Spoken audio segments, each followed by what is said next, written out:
I'm Richard. And I'm Not Judy. And the Oscar for the most sprout-faced actor goes to... Leonardo DiCaprio. Hooray! Wake up! Get out of bed, put on your clothes. Another day is dawning. Turn on your TV. Time to watch This Morning with Richard Not Judy. Let down your hairs, forget all your cares. Kick off your shoes, here is the news. Take off your shirt, here is the dirt. Take off your pants, thanks. With Richard Not Judy. For better, not worse, it's live, not rehearsed. Made for no money, surprisingly funny. Welcome your hosts and convictions. Do they have no idea? So let's see how they do on This Morning with Richard Not Judy.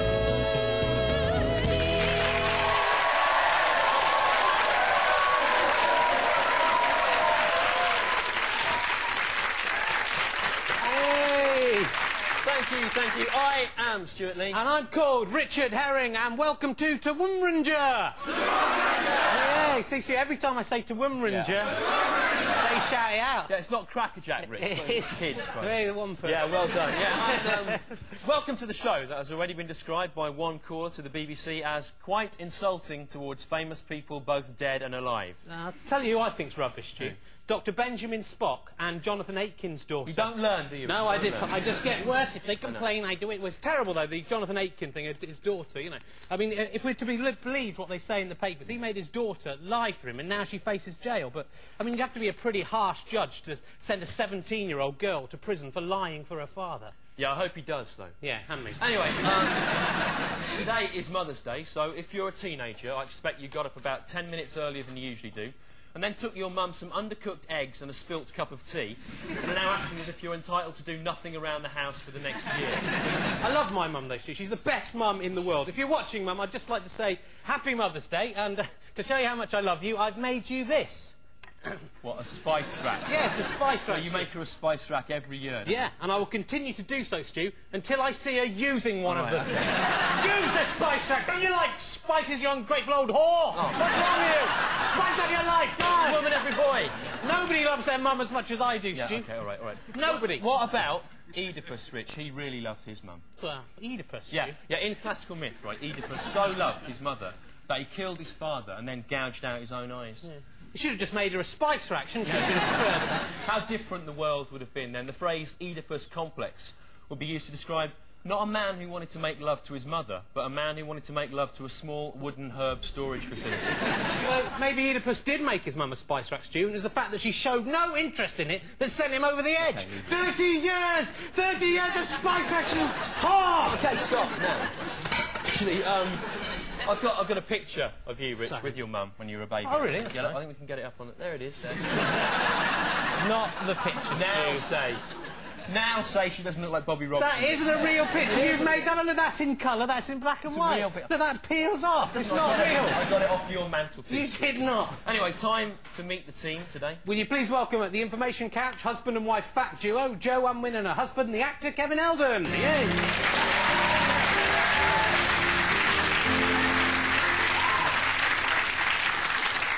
And playing the music, our musician, Richard Thomas, who's been described as looking like Ted Danson in a hermit's wig. And Joe Unwin as well.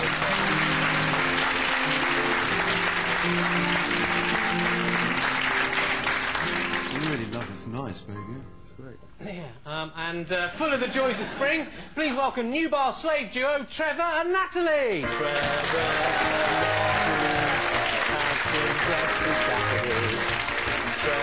and Natalie. They're easy on the eye. You like being dressed as a daffodil, Trev?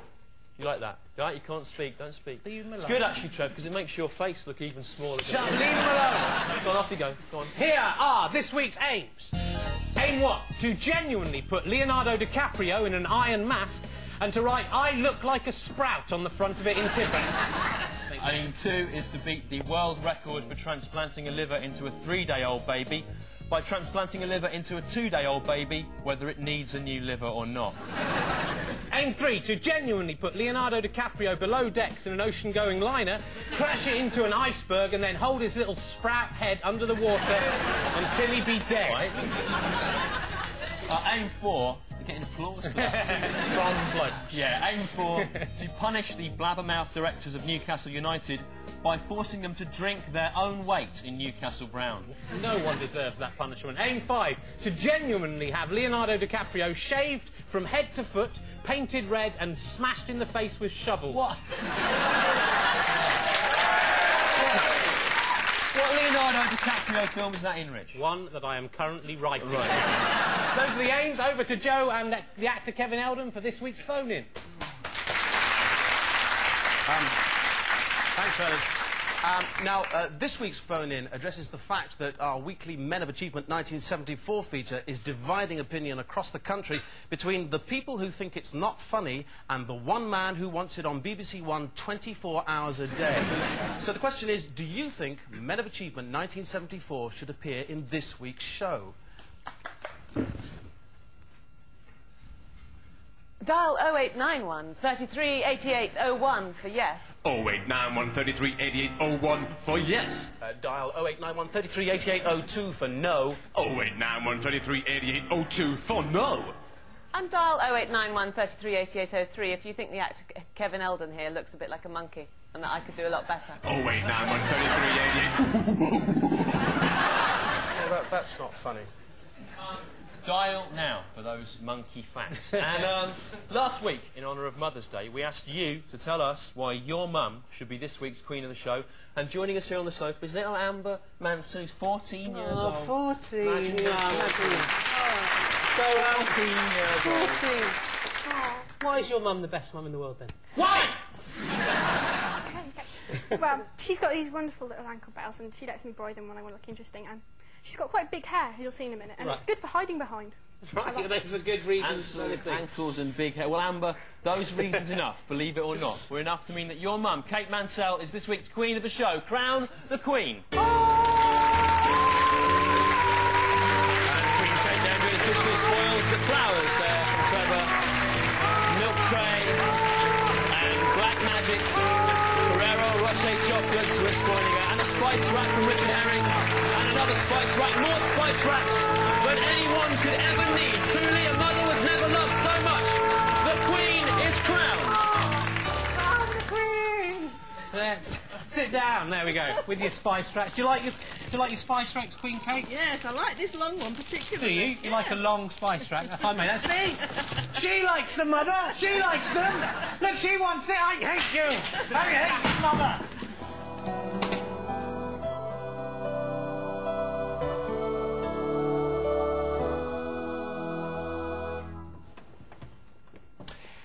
I would like to believe in God, said a naive young man to me. But there are so many religions in the world, how can I be sure that yours is the correct one? Because, I replied, all the others are obviously wrong, and mine is right.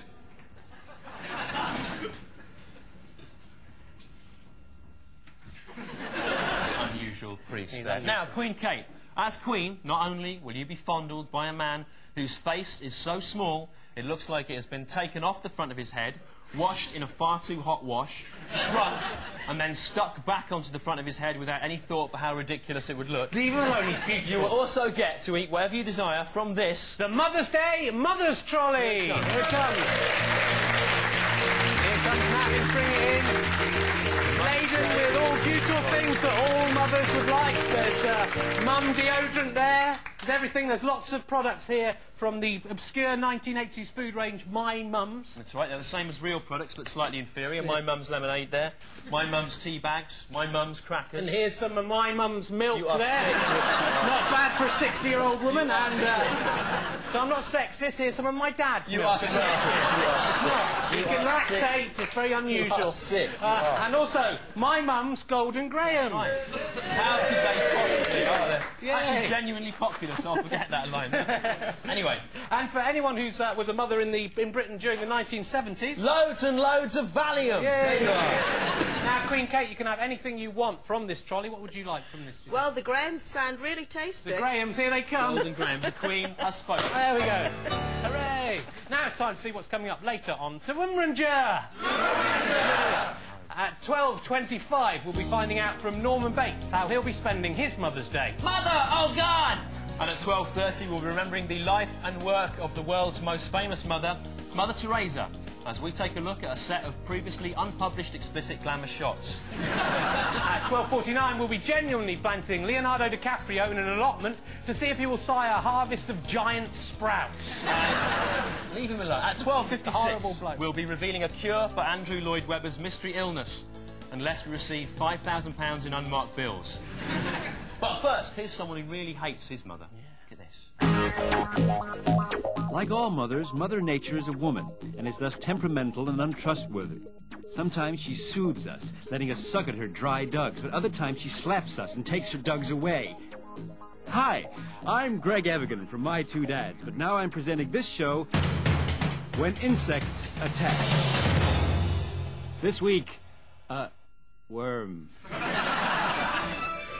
Well, I was playing and my friend went down the slide first and then I went down there and then he was waiting and then I stood there and he got a worm and he was chasing me with it. Remember, this is the original camcorder footage.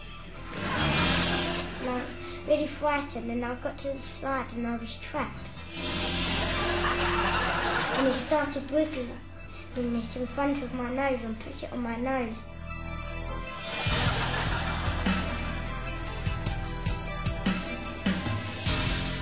And then I went like that and just shuffled it off. Then the worm went and we just started playing happily again. Well, Michael will be thinking twice before playing with a worm again. His tiny mind has already experienced the actuality of what can happen when insects attack. I'm Greg Evigan. Bye-bye. I made this. Greg Evigan. Greg Evigan. Greg Evigan. That was a good day's work, coming home and being able to say, I have made children chase each other with worms today. Anyway, Rich, what have you been up to this week? Well, I've been doing one of my favourite hobbies, Stu, again. I've been out shoplifting, Not shoplifting? Stu. How many times? You don't understand. You see, you don't understand what I'm doing by shoplifting. I'm not just stealing things like that, Stu. What I'm doing is I'm betraying the very rules of this so-called society. I'm an anarchist. I'm like the modern-day Dukes of Hazzard, I am, Stu. I'm like my hero, the controversial Kill the Police LA rapper, Ice-T. I'm exactly the same as him, Stu. I'm exactly the same. There's more to being like Ice-T than just doing that with your hands, right? Otherwise, the blokes from East 17 would be like Ice-T when it's rubbish. You don't understand, Stu. This is how Ice-T shoplifts, right? He walks into the shop and goes like, yo, how you doing? And then he sees like some cream eggs there. He picks them, he can hide them in there. And walks out like that. And he goes, yeah, nothing today, thanks, shopkeeper. See ya. And he's like, look. That's how he does. That's what Ice-T does, Stu. That's why I'm the same as Ice-T. Exactly. You are not the same as Ice-T. I am exactly. Look at the facts, right? Ice-T, he's an advocate of free speech. Yeah. Black rights. Yeah. He's a self-made man, anti-capitalist, and he's got a huge arsenal of guns, right?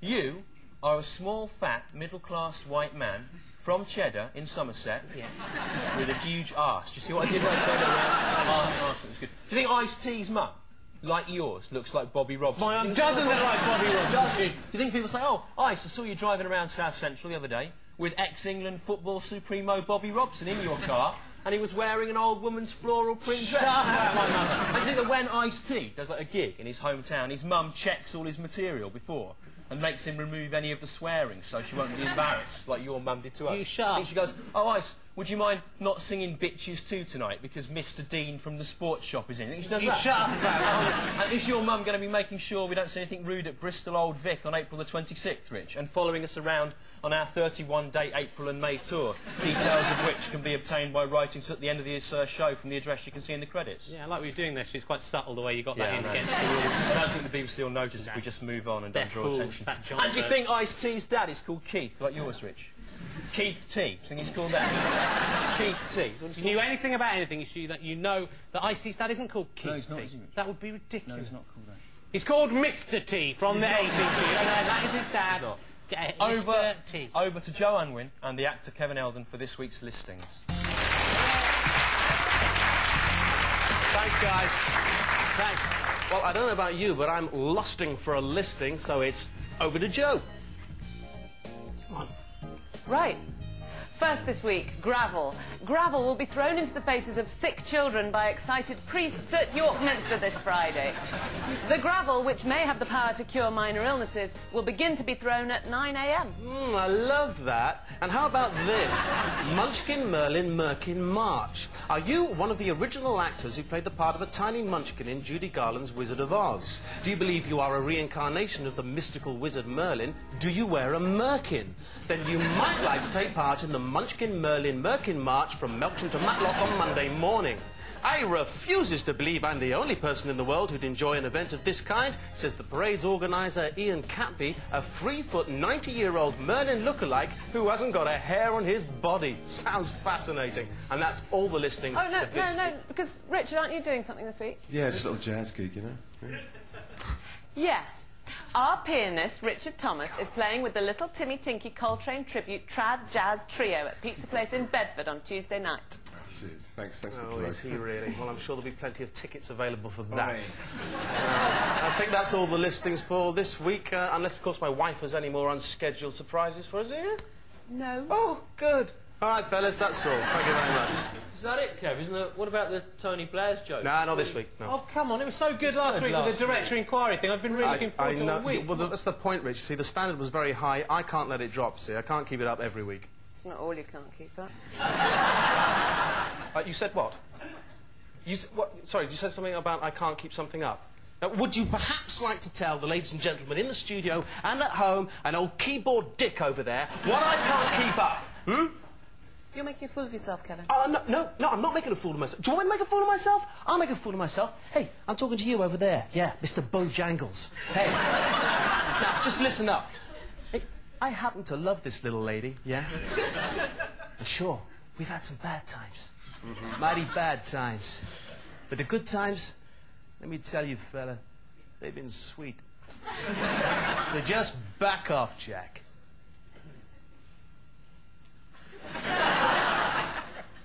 Well, that Munchkin event sounds good, doesn't it? It's a woman jar! Yeah, anyway, if you see the Sun this week, Rich, there's, this kid's been in the paper all week claiming he's been abducted by aliens from space, right? Yeah.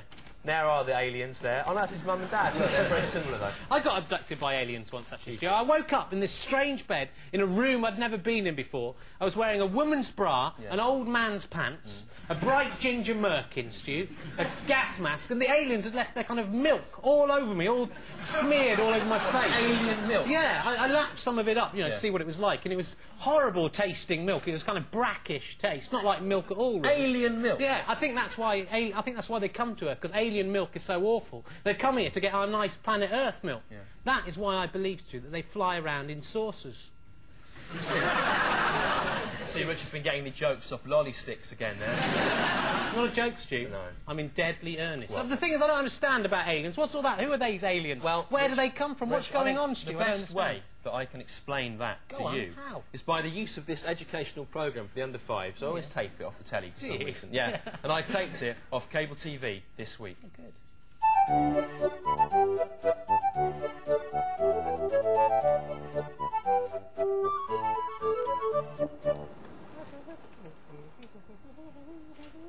Oh, hello, me hearties. It's me, Histor, Sky TV's magic one-eyed pirate history crow.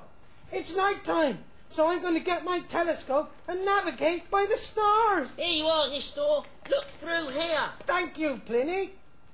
What? What on earth? These aren't the stars. All I seem to be able to see are the internal digestive organs of a man as viewed by the rectum. This isn't a telescope. Oh, sorry, Histor. I thought you said endoscope. The fibre optic tube used by doctors to perform investigations into the bowel, namely endoscopies. No, you numbskull. I said telescope, Sorry, not Histor. endoscope. I thought you said endoscope. Anyway, what's the news, Histor? Well, you may have seen on the grown-up news that there's been some people who've seen UFOs. What is a UFO, Histor? Although I have a full working knowledge of obscure medical procedures, I have never heard the phrase UFO before. It means unidentified flying object. Unidentified flying object. Some people think that they are the spacecraft of aliens. Aliens? I hate hands. No, aliens. Aliens. Aliens from outer space. Come with me now, Pliny, as the crow flies.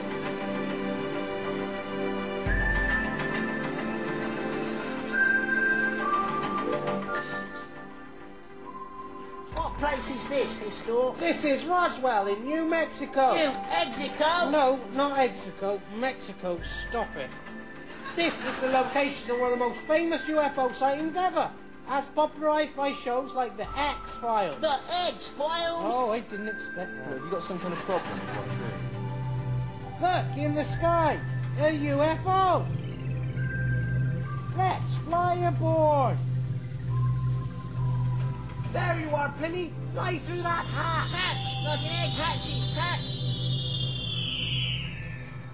Oh, who's that strange-looking man? Hello there, Histor. It is me. I am the Roswell alien. Alien? And I come from my planet, X4. X4? To bring you scientific advances, medical knowledge, and a brand new kind of breakfast cereal. Oh, that's very nice of you, Roswell alien. Alien. See, Pliny, aliens are real. Pliny? I wonder what this lever does. No, Pliny, don't touch that lever. It makes the UFO crash. I don't know why we put it in, really.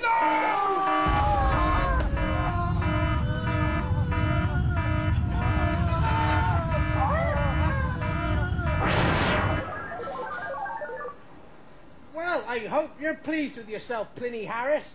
Your foolish actions have probably created the spark that could ignite a full-scale intergalactic war. Sorry, Histor, I didn't think. Shut up! Give me the telescope again, Pliny. Ah, look, I can see Uranus. Sorry, Histor, I must have given you the endoscope again. Bye! No, you're not Uranus. Uranus, Oh, the sorry, planet, Histor, I Featherwing. thought you meant my anus. Oh, I would never say anus on Sky TV.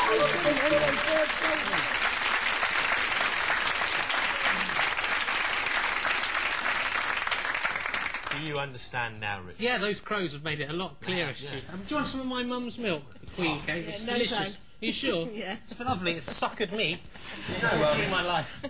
You know Queen Kate was Miss Paribas in 1966.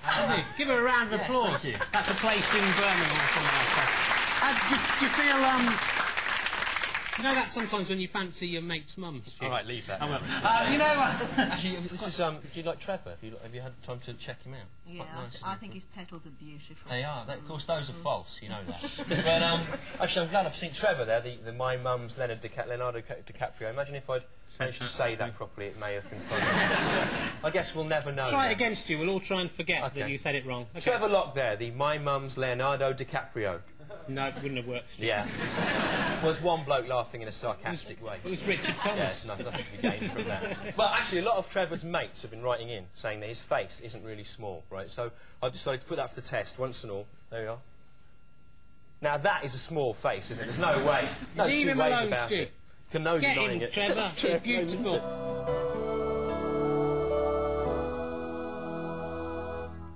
In my father's house there are many rooms, and if more guests turn up than expected, he has a sofa bed and some blow-up lilos for the younger visitors.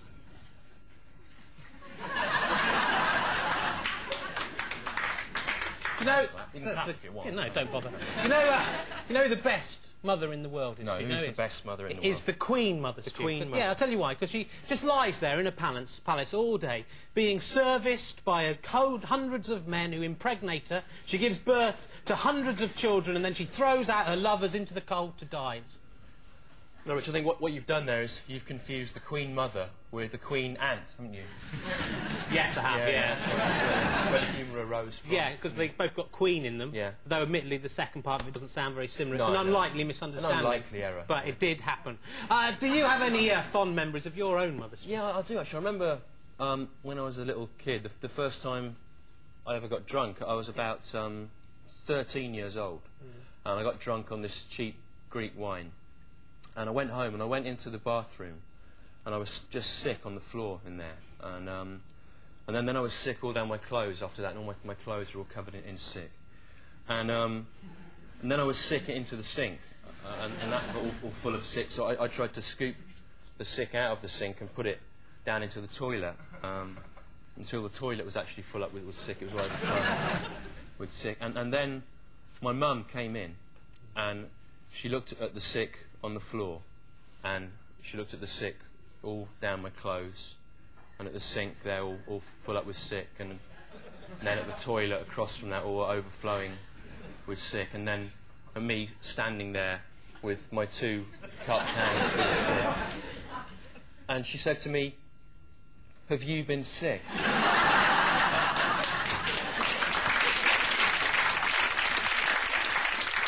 And I said, "No." I got away with it as well that time, which was good. Just laughed it out, you know, it was all right. So, had you been sick or not? I had been sick, yeah. At the beginning of the story, you said you'd been sick, and then at the end you said you hadn't. Comic purposes. Well, no, it was a good story. I liked the story, Stu. It was a good story, but it didn't make sense. Time to go over. Second half, time said to you go hadn't over been sick. to Joe Unwin and the actor Kevin Eldon for the phone-in update. 549 people have called in so far. 39% said they would like to see Men of Achievement. 23% said they'd like to see it scrapped. And 38% said they think the actor Kevin Eldon looks like a monkey. No monkey. There we go. The facts rolling in. They are. So just at the moment you're going to see Men of Achievement, but maybe not. Now, then our next guest actually used to teach me history. And now you might think our guests are going down the toilet if that's all he has going for him, but it isn't, because he's now world famous, because a little over a year ago he discovered he was related to a very old skeleton. That's right. So will you please welcome from the Kings of Wessex School in Cheddar, in Somerset, Mr. Adrian Target. Here he is. The real man. He's real, this is all true. Real man. Mr. Target, I don't feel I can call you Adrian, because you're always... Feel free, Richard. Can I? Feel Adrian. free. OK. Someone has to, I suppose. So can you tell us what happened? How did this come about that you're related to a very old skeleton? Well, a television company came to do a programme about Cheddar because it's such an interesting place, as you know. Yeah. And he wants to be mayor. They wanted to photograph the caves, and they wanted to photograph the palace outside of the school. And they wanted to link the skeleton with some local people. What skeleton? Remember, most towns don't just have skeletons like that. Oh, we've got a very famous 9,000-year-old skeleton. Right. And they wanted to link local people with him. So they wanted to DNA some children. They got a sample of DNA from the skeleton. What, and then you just said, can I do it as well? No, I said some of the children didn't want to be DNA'd. They thought it was going to be dangerous injections and things like that. So they're from Somerset. I said, they were a bit suspicious. And so I said, I'll have it done just to show you there's nothing to it. Right. And it was me. It was you. It was related. He was related to a 9,000-year-old, directly related to a 9,000-year-old skeleton. And how far away do you live now from where the skeleton was found? Oh, 600 yards. Right. Yeah. That's Somerset for you, isn't it? This is where they're proud. The fact there's a bloke whose family hasn't moved in 10,000 years. They have moved, Stu. They've moved 600 yards. It's impressive, is it? It's a long way to go. That is a long walk. You live in a cave now, Mr. Target? Or have you no, we don't live in caves in Cheddar anymore. No. You've done, so what... The days when people lived in caves in Somerset, Stu, are long gone, not since the 60s. Right. So there is an old woman in Shipham who lives in a hole in the ground, but so it's not the same. I've read about you in newspapers all around the world because you're related to an old piece of bone. Yeah. Do you think that's an achievement to be proud of? Yeah, it is. In Cheddar, it's a great achievement. Not as much. What was that achievement of teaching Rich, who's now on TV? Was that famous? I think you actually, Mr. Target, brought in an old picture. If we can get that up, I don't know if it's. There it is. There. There's Rich when he was young. He had an arrow stuck to his head, going in the wrong direction traditionally. That's good. What was I like at school, Mr. Target? Was I all right? Words fail me. Do you remember that time in the Ascension Day service in about 1983?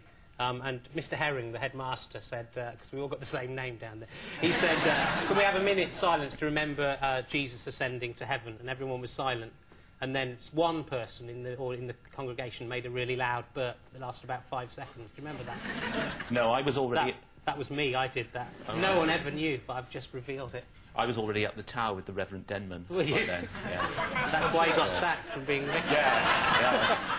Well, if you've ever wondered what, it's like in Cheddar and the names of some of the people that live there, then now you know. If you haven't, probably feel slightly confused and bored by that. Mr. Adrian Target. Adrian Target there. Adrian Target. He's related to a skeleton. And now, let's have a look at some other teachers. Come along, ladies and gentlemen, it's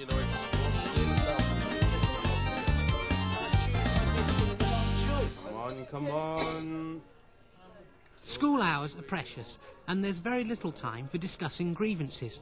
So, one lunchtime a month, the head sets aside 10 minutes to clear the air.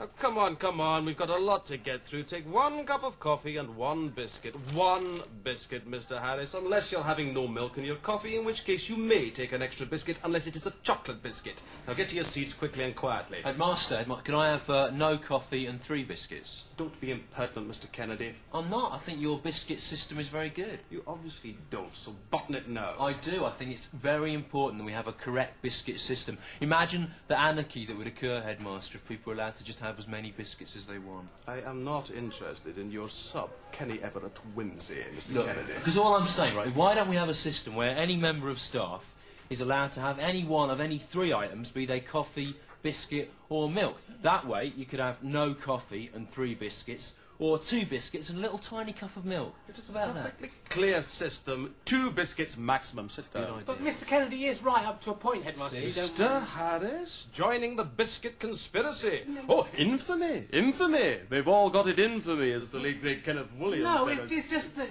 if Mr. Kennedy was allowed 3 biscuits and no coffee, and he didn't want one of his biscuits, then I might be allowed to have a milky coffee and 2 biscuits if one of Mr. Kennedy's rightful biscuits was transferred to my biscuit ration. Take your milky coffee and 1 biscuit and sit down. May I remind you, you are on probation, Mr. Harris? Oh, thank you so much. Oh, no, my biscuit's gone all soggy. Well, come on then, eat your biscuits. Hurry up, heat them. Thank you, Alan. Good. First item on the agenda. The perennial problem of mindless vandalism and graffiti in the staff toilets. Now, every week I print out a new polite notice on my home computer. Please do not throw cigarette ends down the toilet bowl. And every week some wag adds the legend, as it makes them difficult to relight.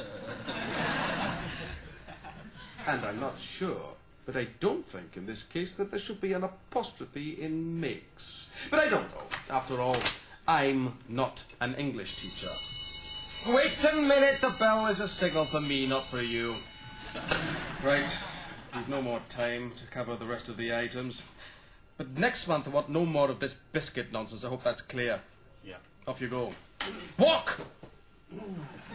Alan, you can have my biscuit. I didn't want it in the end. Oh, Siobhan, thank you. Excuse me. Thanks. Thanks very much. And thanks for the biscuit. Thank you. And I love you. It was nice of Siobhan to give me a biscuit.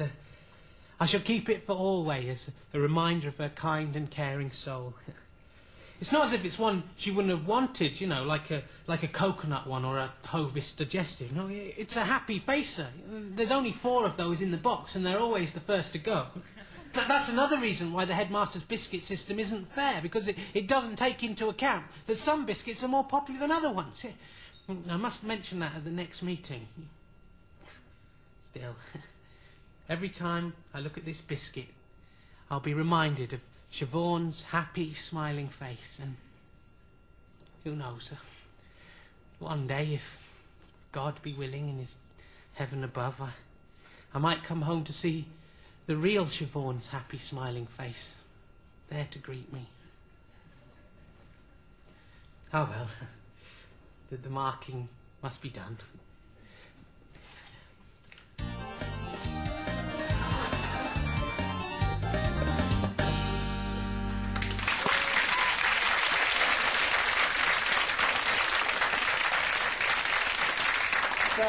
Based on Mr. Target, that character. Not really. Now it's time to meet officially the most frightening citrus fruit ever to appear on Sunday lunchtime television. Will you please welcome the Curious Orange?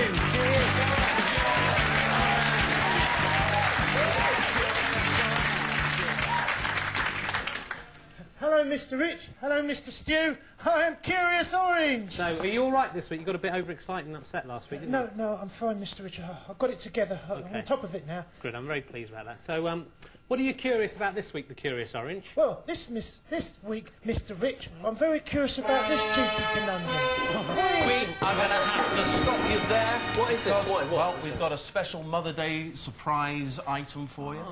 The Curious Orange, you thought you were coming here this morning to confound Rich and Stu with another curious question. Yeah. But no, here she is. You haven't seen her since the day she bore you. The Curious Orange, this is your mother. Hey! Oh, it's that's beautiful. Look, it's your mother. Your mum, she's come all the way. You've got a nerve turning up here. Yeah, now that I'm on television, you ugly bent old crow. What have you ever done for me? Curious Orange, be quiet. That's your mother. Have some respect. She bore you on her branches for nearly 6 weeks. Who cares? I was always her least favourite. I mean, how dare you turn up now? Get out of here! No. I don't want to see her anymore. It's Jezebel, fancy fruit bush, big bucket. It's back. Get out of my sight. Oh, no! Your mother is broken! Oh, no. Oh, no, no. I'm sorry, Mum. I'm sorry. Oh, it's all right. It's okay. It's quiet. Be quiet. It's all right. It's all right. It's good. Get him. Get him off.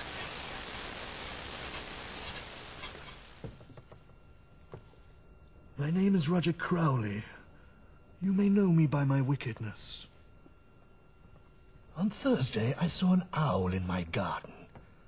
Let the mayhem commence, I sneered, as I kicked the wise bird in the face. Unfortunately, on this occasion, the owl was a stone one that I used to decorate my rockery.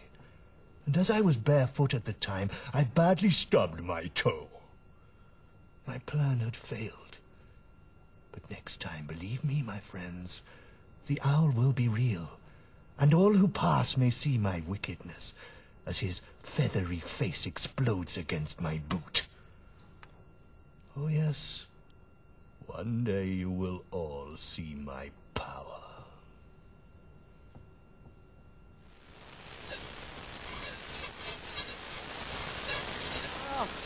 Oh, God. Look at that! Look what he's done to me! Damn that orange! Sorry Damn about him those to hell! incredible scenes of citrus fruit violence there. Thank you. Now, a lot of people have been writing in, you're right, yeah, asking if there's going to be another Good acting, series isn't of Toowoomranja.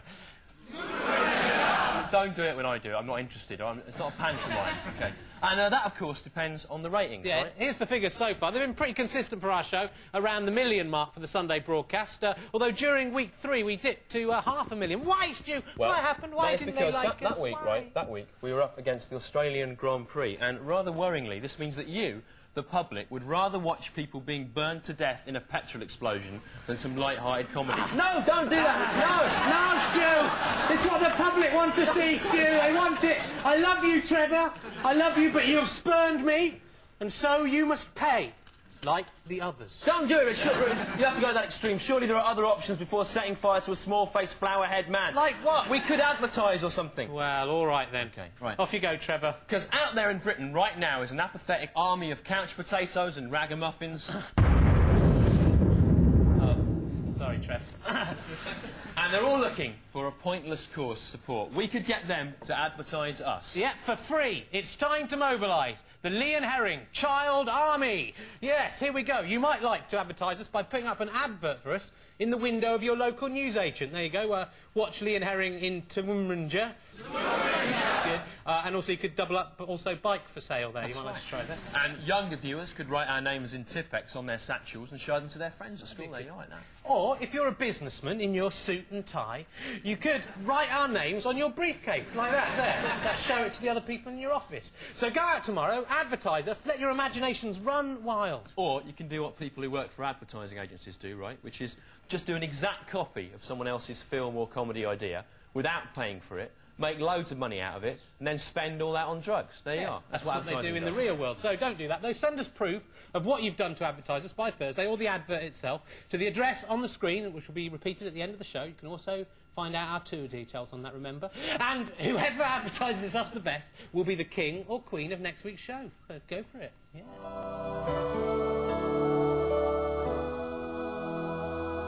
In my father's kitchen there are many cupboards, and yet he always knows immediately in which one he keeps the whisk. This is not a metaphor, merely an example of his organisational skills. Got an apple for you, Mr. Target. I never did it when I was at school. How about that amazing turnabout? So, how you felt about today? Is this a worthy tribute to your 15 years of being a mother, or is it just a... Actually, it's 27 years of being a mother. It's been a real wow, yeah. Well, you know, folks, that's almost impossible to believe, isn't it?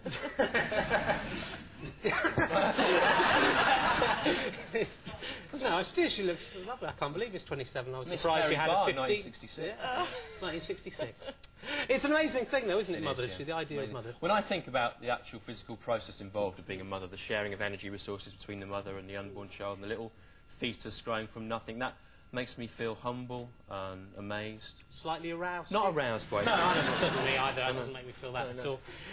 Anyway, so I was looking at the papers. They've got this genetically modified food now. Have you seen that? They can actually make cows, right, without a brain. Well, that's a terrifying thought. It is. I mean, but I think it's a good idea. Even though I'm vegetarian, I find that a good idea because I think the scientists are thinking ahead. They're trying to make sure, you know, they've seen Planet of the Apes with Charlton Heston. They're trying to make sure we never have a Planet of the Cows style situation developing out. Frisian cows on horses shooting people. They don't want that to happen.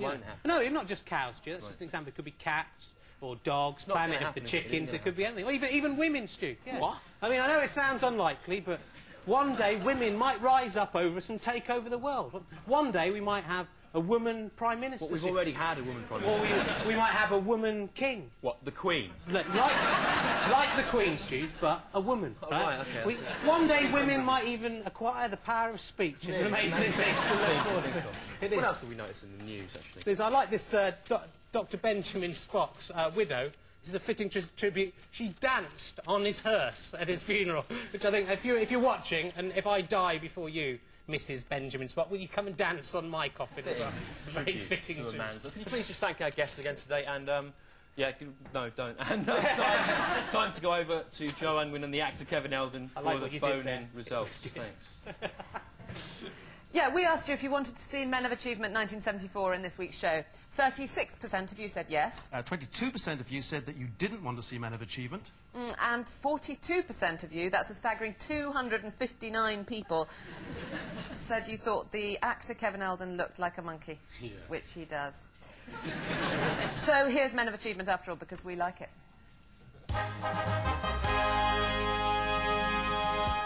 Men of Achievement 1974. This week's Man of Achievement 1974 is Moritz Adolf Jehndorf, an Austrian author and dentist. His published works include Pie and the Tart, First Book of Puppets, and Noodlehead Stories from Around the World. His hobbies include making wine from flowers. Men of Achievement 1974. Hooray! Now that is the end of the show. Don't forget you can write to us at room 3306 BBC TV Centre, Wood Lane, London W127RJ, or visit our website at that address, or even email us at that address there. Yeah, incidentally, our comprehensive email stuff keeps crashing and they keep on cutting us off and we lose emails and stuff. So if you're an internet server and you want to give us some free stuff in exchange for a plug and a free account, do write in and let us know, because CompuServe are rubbish. Don't go with them. That's the end of the show. Time to sing this week's song, the Mother's Day anthem, Bohemian Rhapsody by Queen. Put your Brian May wigs. Put your Brian May wigs on and stand with wigs. Mothers everywhere. Just kill the man. Put a gun against his head. Pull that trigger, now he's dead.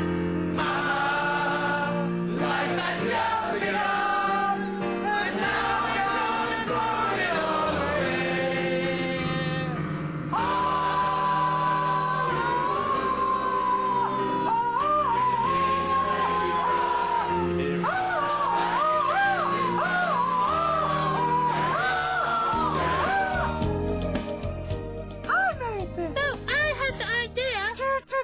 I did, I've written it down here. Didn't I have the idea about a year ago? I'm Richard. And I'm Not Judy. And the Oscar for the most sprout-faced actor goes to... Leonardo DiCaprio. Wake up,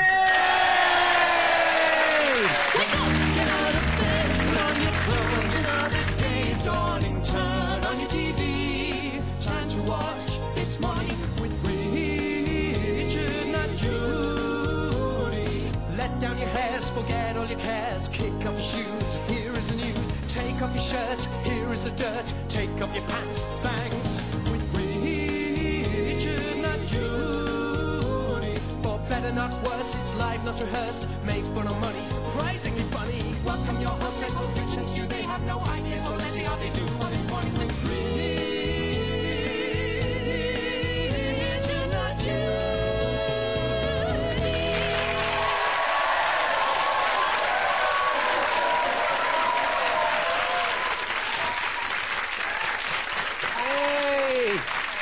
Thank you. I am Stewart Lee. And I'm called Richard Herring, and welcome to Womranger. Yeah, see, every time I say Womranger, they shout it out. Yeah, it's not Crackerjack, Rich. It's kids. Hey, the one person. Yeah, well done. Yeah, welcome to the show that has already been described by one caller to the BBC as quite insulting towards famous people, both dead and alive. I'll tell you who I think's rubbish, Stu. Dr. Benjamin Spock and Jonathan Aitken's daughter. You don't learn, do you? No, I just get worse. If they complain, I do it. It was terrible, though, the Jonathan Aitken thing, his daughter, you know. I mean, if we're to believe what they say in the papers, he made his daughter lie for him, and now she faces jail. But, I mean, you have to be a pretty harsh judge to send a 17-year-old girl to prison for lying for her father. Yeah, I hope he does, though. Yeah, and me. Anyway, today is Mother's Day, so if you're a teenager, I expect you got up about 10 minutes earlier than you usually do, and then took your mum some undercooked eggs and a spilt cup of tea, and are now acting as if you're entitled to do nothing around the house for the next year. I love my mum, though, Stu. She's the best mum in the world. If you mum when you were a baby. Oh, really? Yeah, I think we can get it up on it. There it is. There. Not the picture, Now say she doesn't look like Bobby Robson. That isn't a real picture you've made. That, look, that's in colour, that's in black and white. No, that peels off. It's not real. I got it off your mantelpiece. You did not. Anyway, time to meet the team today. Will you please welcome at the information couch, husband and wife fact duo, Joe Unwin and her husband, the actor Kevin Eldon. Yes.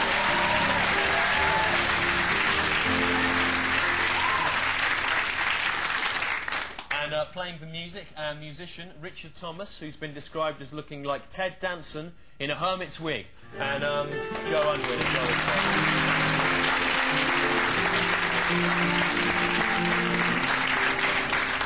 I really love it. It's nice, very good. It's great. Yeah, and full of the joys of spring, please welcome new bar slave duo, Trevor and Natalie. Trevor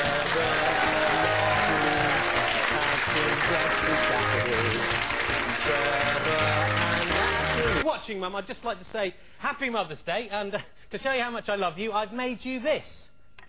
What, a spice rack? Yes, a spice rack. So you make her a spice rack every year? Yeah, and I will continue to do so, Stu, until I see her using one of them. Use the spice rack! Don't you like spices, you ungrateful old whore? Oh. What's wrong with you? Spice up your life! Every woman, every boy! Nobody loves their mum as much as I do, yeah, Stu. OK, all right. Nobody. What about Oedipus, Rich? He really loved his mum. Well, Oedipus? Yeah, in classical myth, right, Oedipus so loved his mother that he killed his father and then gouged out his own eyes. Yeah. You should have just made her a spice rack, shouldn't you? How different the world would have been then. The phrase Oedipus complex would be used to describe not a man who wanted to make love to his mother, but a man who wanted to make love to a small wooden herb storage facility. Well, maybe Oedipus did make his mum a spice rack, Stu, and it was the fact that she showed no interest in it that sent him over the edge. Okay. 30 years! 30 years of spice racks, you whore! OK, stop now. Actually, I've got a picture of you, Rich, with your mum. They're easy on the eye. You like being dressed as a daffodil, Trev? You like that? Right? You can't speak, don't speak. Leave him alone. It's good, actually, Trev, because it makes your face look even smaller. Shut up, leave him alone. Go on, off you go. Go on. Here are this week's aims. Aim what? To genuinely put Leonardo DiCaprio in an iron mask and to write, I look like a sprout on the front of it in Tiffany. Aim 2 is to beat the world record for transplanting a liver into a 3-day-old baby by transplanting a liver into a 2-day-old baby, whether it needs a new liver or not. Aim 3, to genuinely put Leonardo DiCaprio below decks in an ocean-going liner, crash it into an iceberg and then hold his little sprout head under the water until he be dead. Right. Aim 4... Getting applause for that. From blokes. Yeah, aim 4, to punish the blabbermouth directors of Newcastle United by forcing them to drink their own weight in Newcastle Brown. No one deserves that punishment. Aim 5, to genuinely have Leonardo DiCaprio shaved from